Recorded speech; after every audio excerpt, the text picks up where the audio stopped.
안녕하세요, 행복이님들. 간밤에 잘 주무셨나요? 오늘 아침엔 일어나셔서 식사를 맛있게 하셨나요? 행복이님들, 따뜻한 거 피하시고 시원한 바람 많이 쐬시면서 건강하게 여름을 견뎌요. 여름도 다 가고 있죠. 벌써 8월 7일이에요. 그쵸? 오늘은 채원이라는 인문학자가 쓴 철학을 담은 그림에서 르네 마그리트의 그림과 에드거 루빈의 그림에 대한 해설을 쓴 글을 읽어볼 거예요. 제목은 우리는 믿고 싶은 것만을 믿는다. 내 삶이 나의 한계다예요. 제목은요. 한번 읽어볼게요. 인간이 보는 바다와 파리가 보는 바다가 같을까요? 아이가 보는 장미와 어른이 보는 장미가, 죽음을 앞둔 이가 보는 해돋이와 젊은이가 보는 해돋이가 같을까요? 대상은 같은데 의미만 다른 게 아니라 실제로 만물은 만물에게 다른 방식으로 보이고 느껴집니다. 장자의 꿈을 아시나요? 장주가 꿈에서 나비가 되어 날아다녔는데 꿈에서 깨어 내가 나비가 된 꿈을 꾸었지? 나비가 장주가 된 꿈을 꾸었는지 모르겠다고 한 호전몽이라 말입니다. 서양에서는 몽테뉴가 이와 비슷한 질문을 던졌죠. 고양이와 한참을 놀던 몽테뉴에게 문득 이런 생각이 떠올랐습니다. 지금 내가 고양이와 놀아주는 것인가? 고양이가 나와 놀아주는 것인가? 듣고 보면 참 실없다는 생각도 듭니다만 사실 둘 다 우리 사고방식에 허를 찌르는 질문들입니다. 우리가 지각하고 감각하고 생각하는 것, 그게 과연 진실일까요? 대학을 졸업하고 잠깐 교사 생활을 한 적이 있습니다.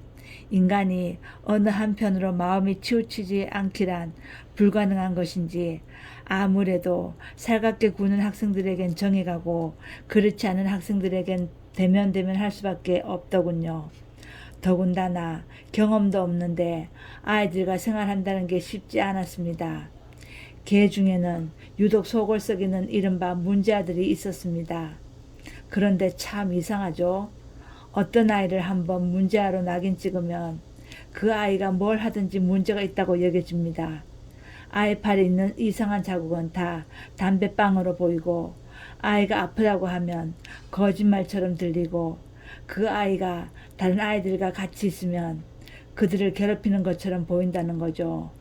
누군가가 나를 이렇다 저렇다 단정하면 그렇게 분노하면서도 정작 나 자신은 다른 사람을 이처럼 쉽게 낙인 찍습니다.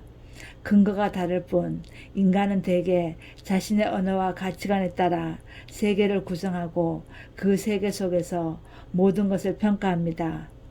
보이는 대로 믿어버리죠. 거꾸로 믿는 것 안에서 보고요.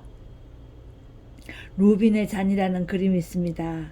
아마 어디선가 한 번쯤은 보셨을 겁니다. 뭐가 보이세요? 왼쪽에는 노란 잔이 보이고 오른쪽에는 마주한 두 사람의 옆 얼굴이 보이지요. 그런데 두 개가 실은 똑같은 그림입니다. 우리 눈이 한 개의 그림에서 하나의 대상밖에 보지 못할 뿐이지요.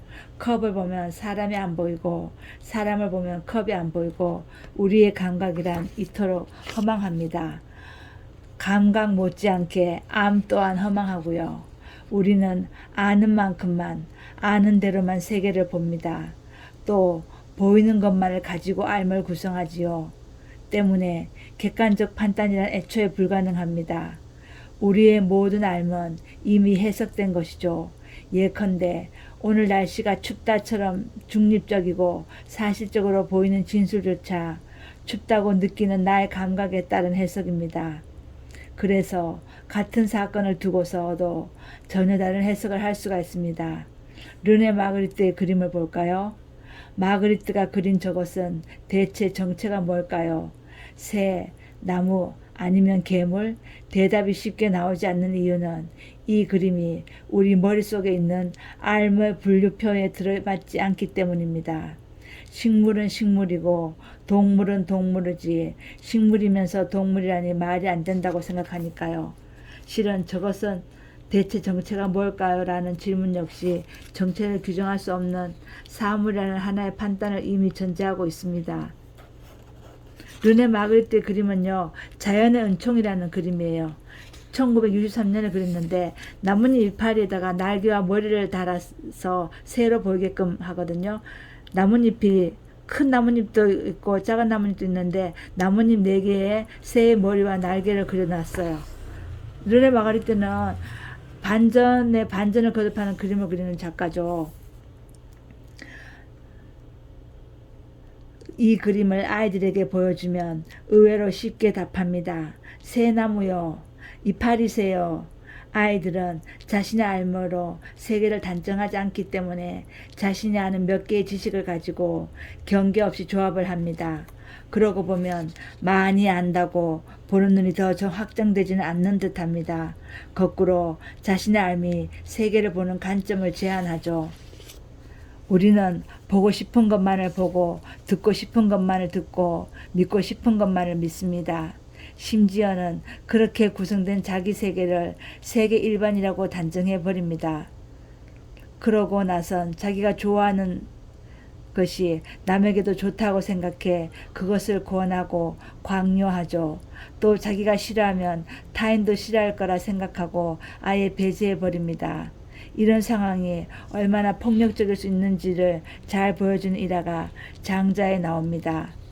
남의 임금을 숙이라 하고 북의 임금을 홀이라 하며 중앙의 이름을 혼돈이라 한다. 숙과 홀이 때마침 혼돈의 땅에서 만났는데 혼돈이 매우 융숭하게 그들을 대접했으므로 숙과 홀은 혼돈의 은혜에 보답할 의논을 했다. 사람은 누구나 눈, 귀, 코, 입 7 구멍이 있어서 그것으로 보고 듣고 먹고 숨쉬는데 이 혼돈에게만 그것이 없다. 어디 시험삼아 구멍을 뚫어주자.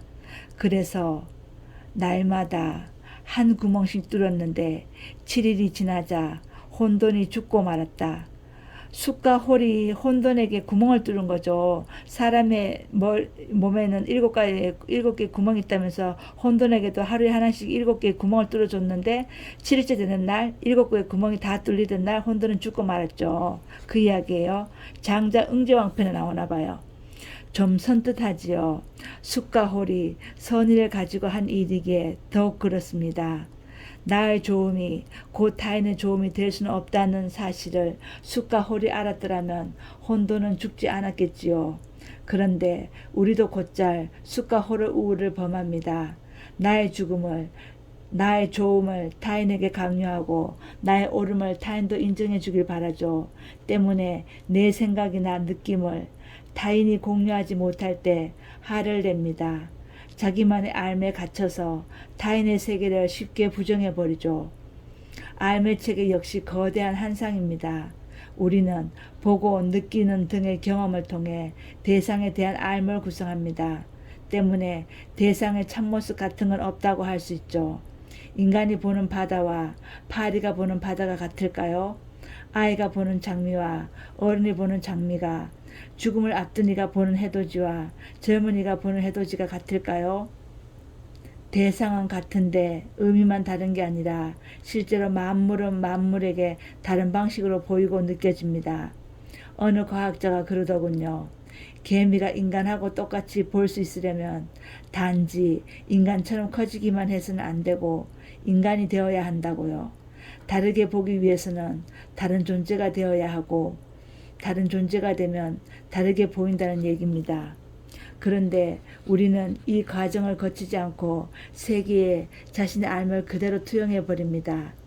감각과 사고를 통해 형성된 알미란 제한적일 수밖에 없는데도 세계를 그 제한적 알에 맞추려는 건 그야말로 무모하기 짝이 없는 시도지요. 일례로 우리의 눈을 생각해 보세요. 사람의 눈은 둥글게 휘어 있을 뿐 아니라 제각각 시력도 눈의 상태도 다릅니다. 그러니 똑같은 사물을 봐도 결코 똑같은 걸 본다고 할 수 없지요. 하다못해 안경만 바꿨어도 세상이 다르게 보이지 않던가요? 그런데도 이런 한계는 까맣게 잊어버리고 자기가 본 것만 정확하다고 고집합니다. 내가 분명히 봤다니까?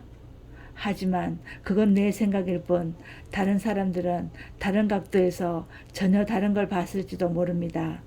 그러므로 정확한 진리 내지는 하나의 진리에 대해 말하는 것은 오류일 수밖에 없습니다. 우리가 보는 세계가 결코 있는 그대로의 세계가 아니라는 것, 예술도 철학도 바로 이 사실에서 출발합니다. 우리가 보는 게 세계 자체가 아니고 우리가 아는 것이 세계의 참모습이 아니라면 우리는 우리가 보는 것과 아는 것을 언제나 의심할 수 있어야 합니다. 동시에 타자의 시선을 배우고 타자의 알을 받아들이기를 욕망해야 합니다. 원을 그리는 두 가지 방법이 있습니다. 하나는 컴퍼스로 중심을 잡고 정확히 돌리는 거죠. 그럼 또 다른 방법은 뭘까요? 직선을 최대한 여러 겹 겹쳐 그리는 겁니다. 인내를 가지고 직선을 겹치게 그리다 보면 차츰차츰 원에 가까워집니다. 어쩌면 두 번째 방법으로 그린 원이 더 현실적인 원형에 가깝지 않을까요? 지상의 어떤 원형도 원이라는 형상을 충족시키지는 못할 테니까요. 실제로 해의 표면은 이글거리고 달의 표면은 울퉁불퉁하지 않습니까? 세상의 모든 원과 구는 아마 그렇게 존재할 겁니다. 다소 모호하고 울퉁불퉁하고 거친 상태로요. 그렇듯 정확한 시각은 존재하지 않습니다. 여러 모호한 시각들이 있을 뿐이죠. 핵심은 그 모호한 시각들을 최대한 많이 배우는 겁니다. 최대한 많은 직선을 그리듯이 말이에요. 원에 대한 한상을 깨면 우리는 원과 무관한 직선을 가지고도 얼마든지 원을 그릴 수 있습니다. 한없이 원에 가까워지는 그런 원을요.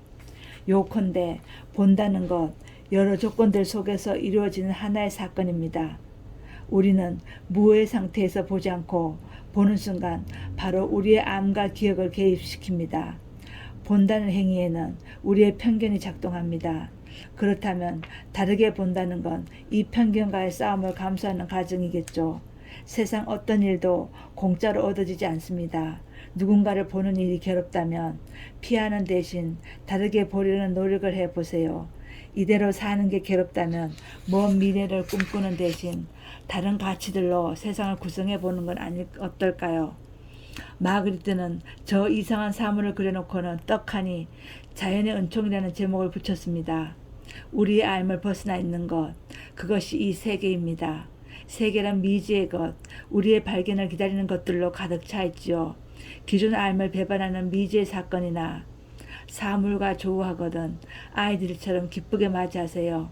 하나의 관점은 다른 관점을 통해 확정되고 알은 다른 암과 뒤섞임으로써 더욱 풍요로워지는 법이니까요.